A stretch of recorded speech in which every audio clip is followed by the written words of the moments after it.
جب مجھے اپنے دل میں یاد کرتا میں بھی اسے اپنے دل میں یاد کرتا ہوں. جب میرا بندہ کسی محفل میں میرا ذکر کرتا ہے میں اس سے کہیں بہتر محفل میں اس کا ذکر کرتا ہوں. اللہ کی محفل تو ملائے اعلیٰ کی ہے، ملائکہ مقربین کی ہے. بہرحال اللہ کو تم اپنے دل میں مستحضر رکھو، اللہ تعالیٰ تمہیں بھی یاد رکھے گا. دوبارہ فرمایا احفظ اللہ تجدہ امامک تجاہک، اللہ کو یاد رکھو تو اپنے سامنے موجود پاؤ گے. جب چاہو دعا کرو تو احفظ اللہ تجدہ امامک یا تجاہک، اپنے سامنے موجود پاؤ گے. اذا سألت فاسأل اللہ، اب آ گیا وہ مرکزی مضمون. دیکھو جب مانگو اللہ سے مانگو، غیر اللہ کے سامنے ہاتھ دراز کرو ہی مت.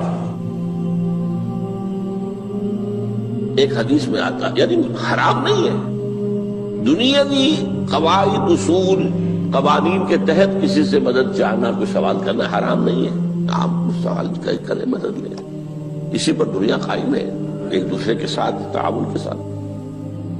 لیکن اونچا مقام کیا ہے؟ کسی سے سوال مت کرو سوائے اللہ. یہاں تک کہ جوتے باندھنے کا تسمہ تمہیں درکار ہے تو بھی کسی سے مت مانگو، اللہ سے مانگو. کیا پتہ اللہ کس کے دل میں ڈال دے اور وہ آ کے تمہیں تسمہ پیش کر دے. ہوتا ہے ایسا، بسا اوقات ہوتا ہے. جو اللہ کے ساتھ لو لگا کر رکھنے والے ہیں ان کے تو ایسے واقعات ہوتے ہیں کہ دل میں ایک بات آئی اور اس کے بعد وہی بات جو ہے وہ کوئی شخص آ گیا اور اس نے وہ بات پوری کر دی. کیونکہ لوگوں کے دل جو ہے وہ تو اللہ کے دو انگلیوں کے مابین جو چاہتا پھر دیتا ہے. کیا پتہ اللہ کسی فرشتے کو انسانی شکل میں بھیج دے. آتا ہے فرشتہ، آتا ہے انسانی شکل میں، آتا ہے آپ کی تکلیف کو رفع کر دے، آپ کی ضرورت کو پورا کر دے. اسی سے مانگو، کسی اور سے مانگو. یہ ہے توحید کا لب لباب. یوں سمجھیے اسلام کی جڑ کیا ہے؟ ایمان. اسلام کا جو خارجی نظام عمل ہے، انفرادی اعمال ہو اجتماعی ہو، ان سب کی روح رواں کیا ہے؟ ایمان. ٹھیک، ایک بات ہو گئی. ایمان کا خلاصہ لب لباب کیا ہے؟ ایمان باللہ. جیسے ایمان بالآخرہ بھی ہے، ایمان بالملائکہ ہے، ایمان بالانبیاء ہے، ایمان بالرسل ہے، ایمان بالکتب ہے، ایمان بالقدر ہے. لیکن اصل ایمان، اسی لیے ایمان مجمل میں آپ کو معلوم ہے کسی اور چیز کا ذکر نہیں. آمنت باللہ کما ہوا باسمائہ وصفاتہ وقبلت جمیع احکامہ اقرار باللسان وتصدیق بالقلب. یہ ایمان مجمل ہے. اجمالی طور پر ایمان اس کا نام ہے. ہاں مفصل تفصیلی طور پر آمنت باللہ وملائکتہ وکتبہ ورسلہ والیوم الآخر والقدر خیرہ وشرہ من اللہ تعالی. تو اسلام کی جڑ ایمان، اور اسلام کا سارا جو نظام عمل ہے، چاہے انفرادی اعمال ہو چاہے اجتماعی، ان سب کی روح رواں ایمان. اور ایمان کا خلاصہ ایمان باللہ. اور ایمان باللہ کا اصل حاصل وہ ہے جو اس حدیث میں آ رہا. اس کے دو ہیں تقاضے. عبادت صرف اسی کی، استعانت صرف اسی سے. اس لیے میں نے سورہ فاتحہ کا تذکرہ شروع میں کیا. یہ عبادت کا جوہر ہے، عبادت کا جو ہے یہ ایمان کا حاصل. عبادت صرف اس کی ہے اور استعانت صرف اس سے. استعانت ہی میں سوال بھی آ گیا. یہ بھی مدد ہے. آپ کسی سے کچھ مدد مالی چاہ رہے ہیں یا کوئی اور مدد چاہتے ہیں، کسی کام میں مدد چاہتے ہیں، جیسے میں نے کہا تھا کہ سفارش کرانا چاہتے ہیں، یہ بھی مدد ہے. وَإِذَا اسْتَعَنْتَ فَاسْتَعِنْ بِاللَّهِ. اور جب مدد مانگو صرف اللہ سے مانگو. اور وہ سارے الفاظ یاد کر لیے.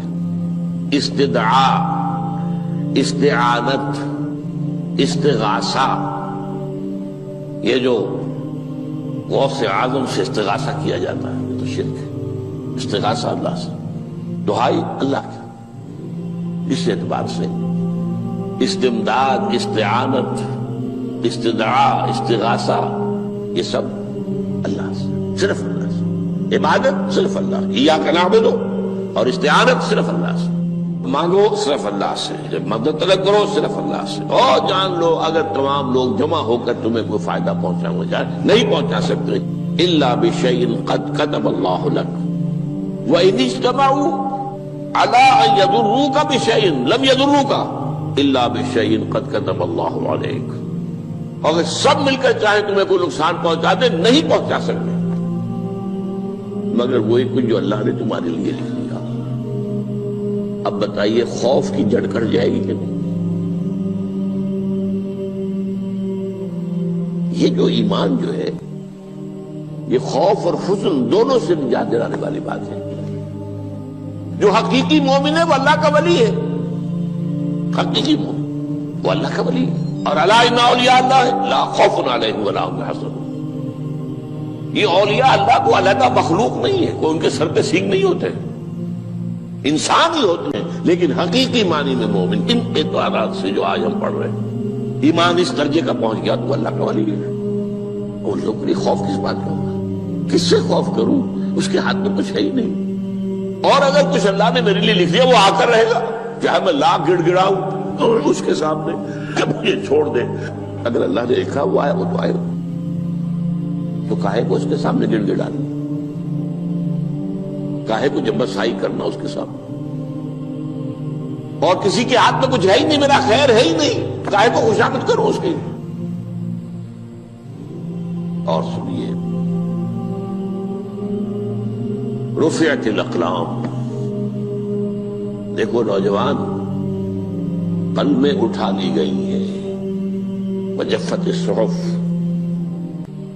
اور جو رجسٹر ہیں صحیفے ان کی سیاہی خشک ہو چکی ہے۔ یہ ہے وہ اللہ کا علم، اس میں ہر شے لکھ دی گئی ہے، اس کی قلم اٹھا لیے گئے۔ جیسے آپ کو معلوم ہے امتحان ہوتا تھا 3 گھنٹے ختم ہو گئے، اسٹاپ رائٹنگ، بس اب قلم رک جانا چاہیے۔ وہ قلم تو تقدیر کا کاتب جو ہے وہ قلم اس کا اب اٹھا لیا گیا، اور جو صحیفے جن پر کے لکھا گیا وہ خشک بھی ہو گئے۔ یہ تو روایت ہے جو امام ترمذی نے جس کو روایت کیا، یہ متن ان کا ہے جو ہم نے پڑھا ابھی، اور ان کا قول یہ ہے کہ یہ حدیث حسن صحیح ہے، لیکن یہی روایت اور انہی راوی سے عبداللہ ابن عباس سے رضی اللہ تعالیٰ عنہما اور بھی محدثین نے کی ہے، تو اس میں سے ایک اور متن جو ہے وہ یہاں پر امام نووی نے دے دیا ہے۔ احفظ اللہ تجدہ امامک، یہ تو پہلا وہ ٹکڑا تھا، وقت جاہک تھا، یہاں امامک ہے، امام مطلب ایک ہی ہے، اپنے سامنے پاؤ گے۔ اللہ کی حفاظت کرو، اللہ کو دل میں، اللہ کی یاد کو محفوظ رکھو، گویا کہ اللہ کو مستحضر رکھو۔ ذکر اللہ کے معنی کیا ہے؟ استحضار اللہ فی القلب، یہ ذکر اللہ ہے۔ جنہیں ہم ذکر سمجھ بیٹھے ہیں وہ ذکر کے ذریعے ہے۔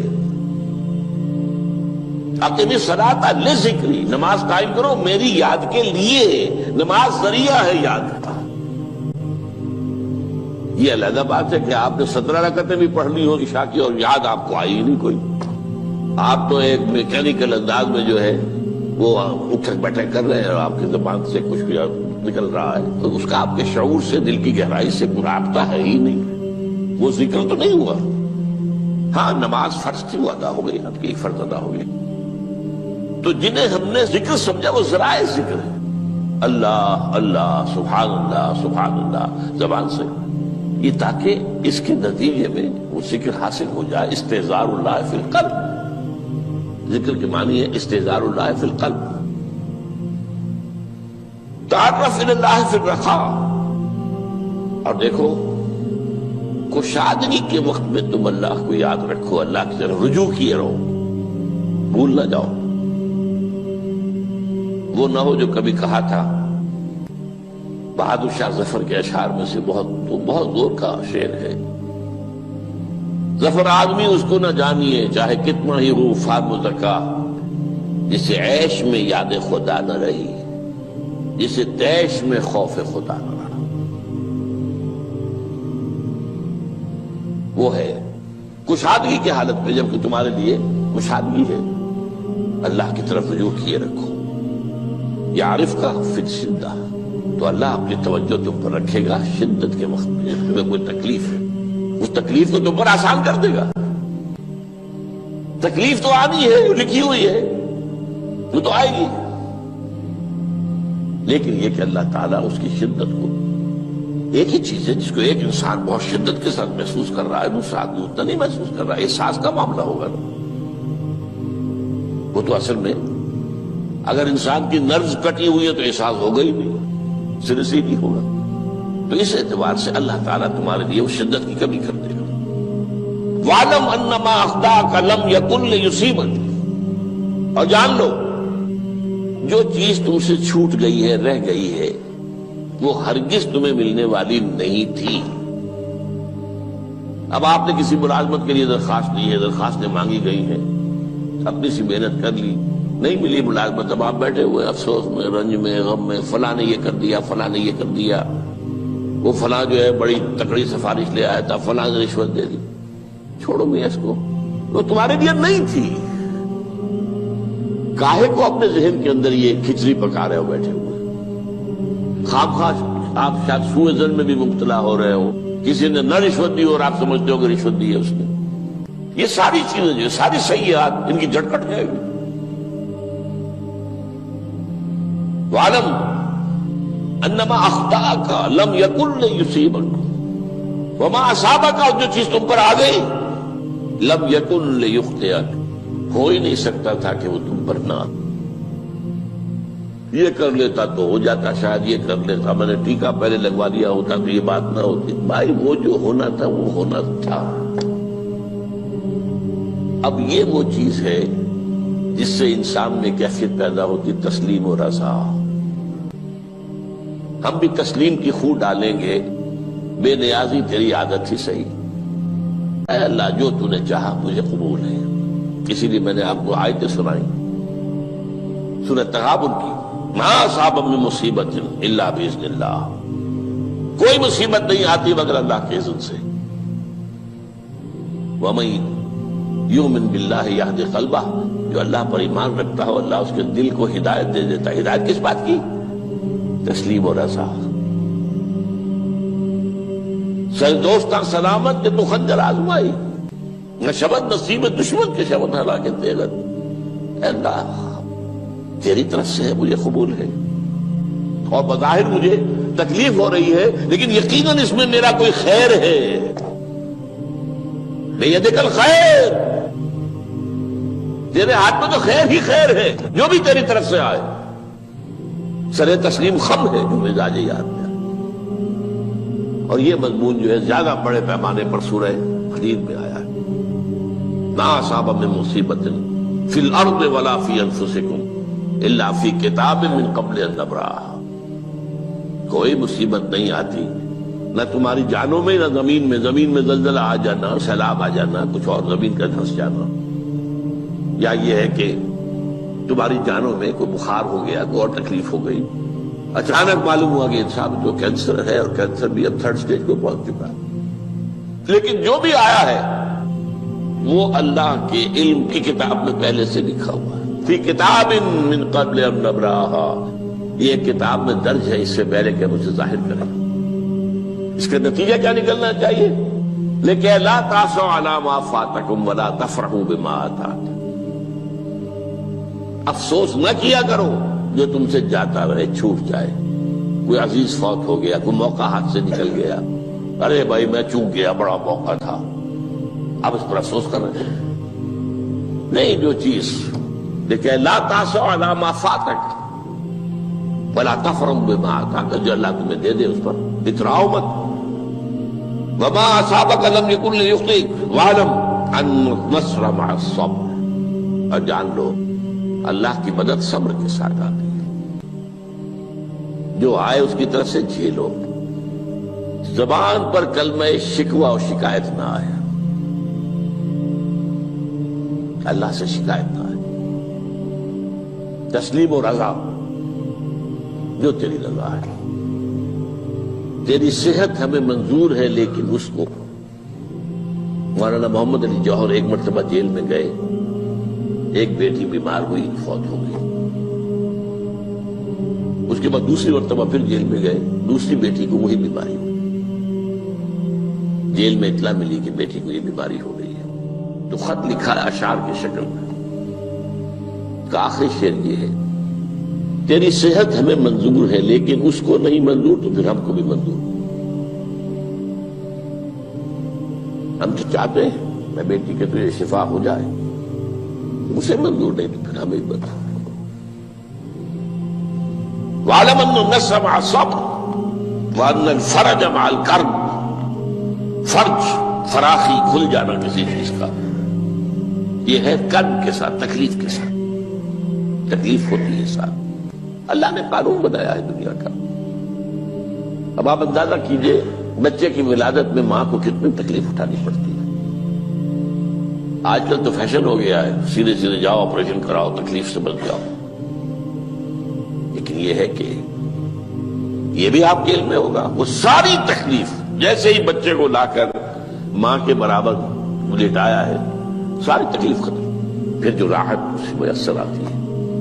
ان الفرج مع الکرب وان مع العسر یسرا، اسی لیے میں نے وہ آیتیں بھی پڑھی تھی، ان مع العسر یسرا، ان مع العسر یسرا۔ اس دنیا میں یہ اللہ نے نظام بنایا ہے، سختیاں جھیلنی ہی ہوں گی۔ لقد خلقنا الانسان فی کبد، ہم نے انسان کو پیدا کیا مشقت کے اندر، مشقت تو کرنی پڑے گی۔ کسی کی جسمانی مشقت زیادہ، کسی کی ذہنی مشقت زیادہ، مشقت سے چارہ کسی کو نہیں۔ تو یہ ہے ان مع العسر یسرا، ان مع العسر یسرا۔ بارک اللہ لی ولکم فی القرآن العظیم ونفعنی وإیاکم بالآیات۔